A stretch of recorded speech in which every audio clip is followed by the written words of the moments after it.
A little over 4 years ago, I made a video called Cutting versus Bulking, which one first for beginners. Unfortunately, that video got a lot of love, which I'm super grateful for all you wonderful humans for watching. However, throughout the 4 years since making that video, I've been able to digest a bit more information, observe the usual comments and questions I see about the topic, and sprinkle in a bit more of that critical thinking juice that I oh so rarely use, and come to the realization that this old video can use an update. So here we go.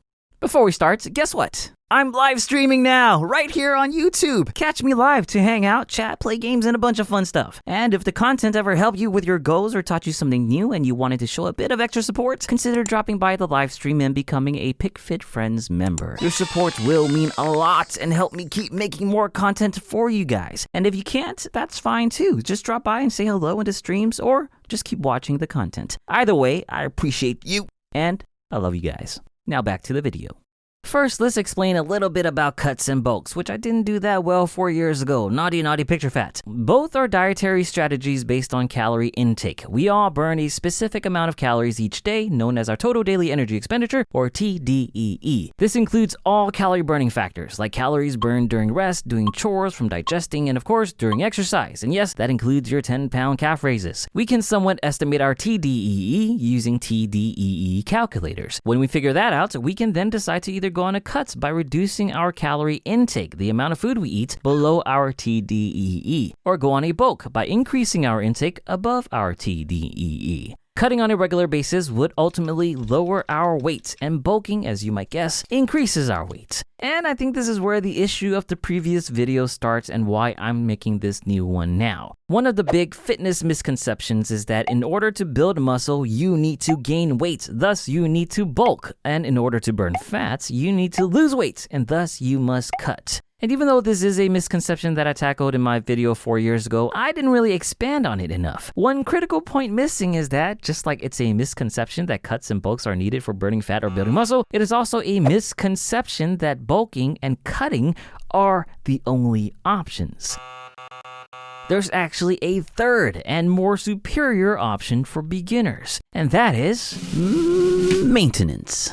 To be thorough, there's actually quite more than just 3 if we're considering slight variations to these 3 options, but for this video, we're going to focus mainly on the general concept of maintenance. And before we even do that, I want to make it super duper clear that this is my personal opinion. You're more than happy to have yours, and I'm 100% positive that other creators in the industry would disagree, and that's cool. But yes, maintenance, where you're simply consuming calories equivalent to your TDEE, and you probably guessed it, that means eating to maintain your current weight. But with any nutrition plan, be it bulks, cuts, or maintenance, I always recommend to include a decent amount of protein. Generally, that would be about 1.6 grams of protein per kilogram of body weight per day starting out. Now, in my older video, I ultimately said, given the choice, cutting first is the better option.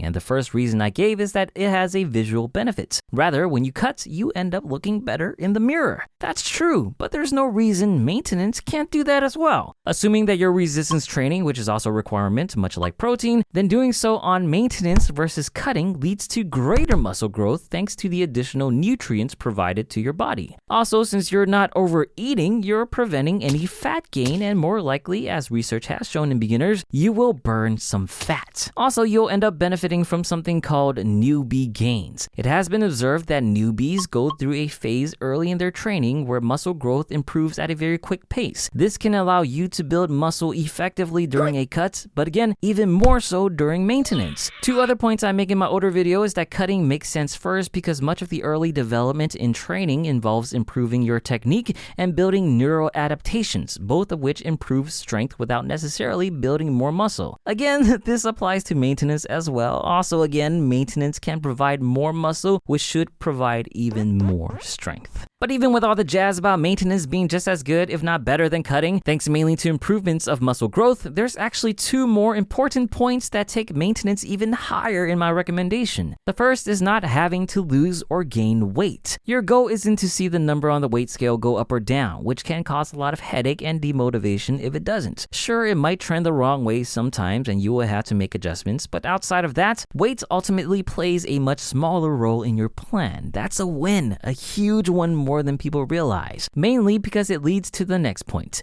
adherence.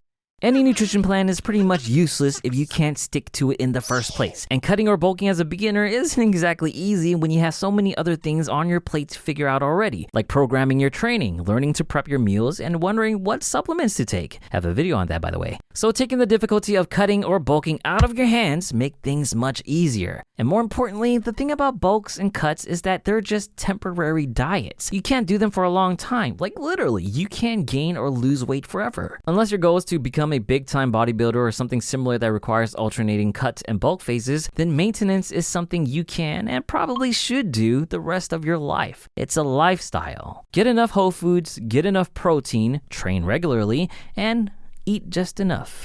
Doesn't that sound great? To reiterate, this advice is primarily for beginners. Although more advanced folks are more than happy to live a maintenance life, just know that your muscle gains might take a bit longer. And yes, this does not apply to every beginner. If it's clear that it's more important to your general health to either lose or gain weight, then you should focus on that first.